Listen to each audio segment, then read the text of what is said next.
Hello, welcome, Cabbage here.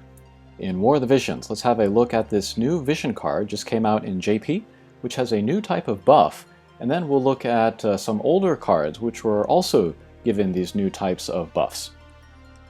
And it's been a little while since I've made a video about War of the Visions.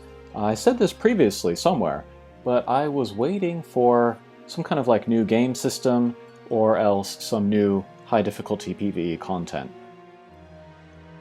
Earlier this year there was like +6 weapons or like background farming, but neither of those I felt like were interesting enough to make me want to make a video. Before that was Trust Stones. Hopefully those videos were helpful. But here, let's look at these new types of buffs. It might mean that the game would move in a new direction, so I'm excited about it. But we can look at this one here. Go over the flames or overcome the flames. And let's see, it gives you Man-Eater on physical attacks up 30, critical evade up 16, and then projectile resistance up 20. That doesn't seem very unusual, but it's not by element. It is by whomever is this job, and then what these guys have in common is they can equip guns, or fists, or types of staves. I say types of staves, but what I mean is that like there's a lot of jobs that can use staves. What they've done is that they've kind of separated staves and swords into different groups, and then, you know, depending on what the card specifies, that's what sort of group will get that buff. We'll look at the groupings later. But yeah, this is a job-based buff, not element. So immediately my mind turns to like new possibilities for team building. Even before really kind of element-based vision cards came out in global, people were very focused on building like mono-element teams in order to get the greatest use out of a vision card's buffs. I was never about that because I thought it was too limiting. And then I would often look for kind of like unit vision card combinations where they were like an all-in-one package, like Oberon with the Eleficaris vision card. I felt like that combination was good enough, and he would be a good enough attacker that he wouldn't need any buffs from any of the other characters, so that would make him very easy to put into other element parties. But for the people that do care very much about, you know, getting the most out of their vision cards, their buffs, this can offer them some new opportunities for team building. So yeah, we have a fist user, and then a gun user, and then a sword user pictured here. Oh, and then personal ability, this is good for anybody, I think.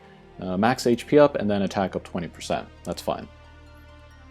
And then a lot of what I've seen from JP players is that they're not enthusiastic about this. One thing is that it's too complicated. They look at the groupings, the 3 different groupings for like staves and swords, and they're like, how am I going to remember all this? Which is fair, but I think a bigger deal than that is going to be not kind of the increased cost of the game, but like if you do want to, you know, take advantage of these buffs, you are going to have to get more vision cards, and it may lead you to get more guys, units leveled up. But I'm all for it. If it leads to greater variety of team building, I think it's cool. And then I remember a long time ago, we were talking about like what could they do besides elements. And like some people left comments talking about like what kingdom they come from, like a Leonis buff vision card. That's a great idea. I still think they should do that. But in the meantime, we have the job-based, so that's cool. One weird thing is that like there's the Dark Espers, which give you the 2 elements. They've really slow-rolled those out. I was really excited about those because I think it's fun. That can also increase your team building capability by combining different elements together. But they really haven't released a lot. That's kind of surprising to me. And another kind of first takeaway that I got from this was that this is a vision card more aimed towards PvP than PvE. A lot of the PvE stuff is kind of element focused. We look at selection quests, the 3-star Esper battles, although they're not very difficult anymore. And then you got like Nightmare and those kind of high difficulty stuff, but then you get like bonuses for clearing it with a mono element party. So yeah, these kinds of buffs on these new vision cards are more geared towards PvP. Okay, but I think that's all I wanted to say there. Next, let's look at the old vision cards, which get buffs. And this is my first time looking at these. And I think it's R and SR, but we'll start from N. Yeah, nothing new here. Okay, here is R. No, nothing new here either. Let's say bonus, no. Maybe it was SR and MR? SR. Huh. Am I missing something? Do you have to buff these or something?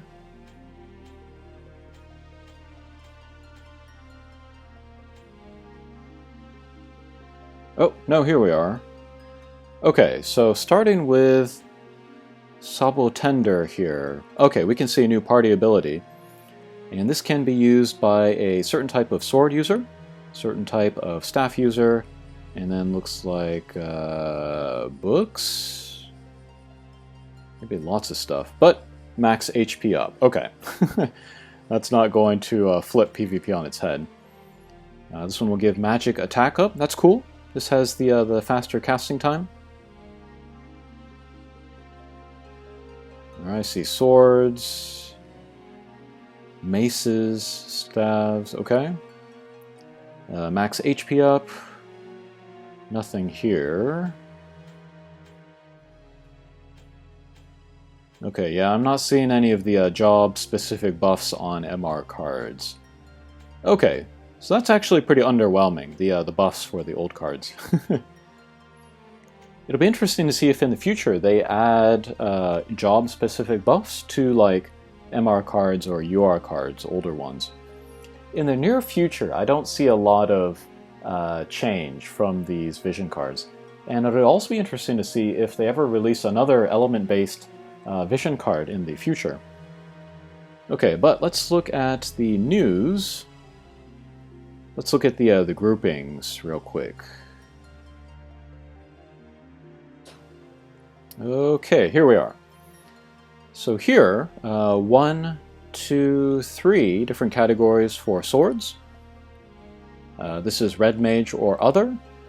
I see Holy Knight, Moon Paladin.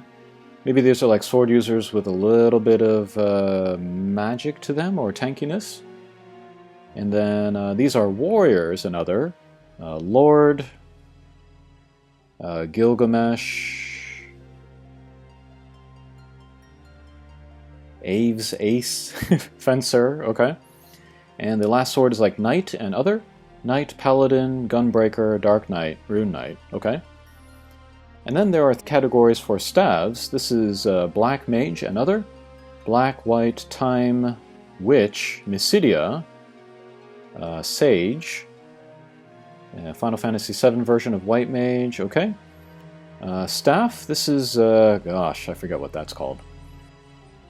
But I see Green Mage, I see Staff Mage, Spira Summoner, okay, those kinds of staff users. Oh, only 2 groups for staff users, alright.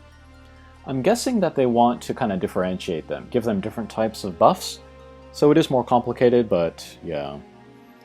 Alright, and then 1 group for greatsword, spear, axe, bow, gun, fist, and so on. Okay. Okay, I think that will do it for this video. Later this week, I want to look at the buffs for the skills of certain jobs. That's a separate thing from the job-based buffs on vision cards. And then maybe we'll look at mastery abilities too for the cost 100 units, up to the Crystal Warriors. I think all of them have that now. Okay, if you've been waiting for a War of the Visions video, thanks for your patience. We'll see you again. Take care.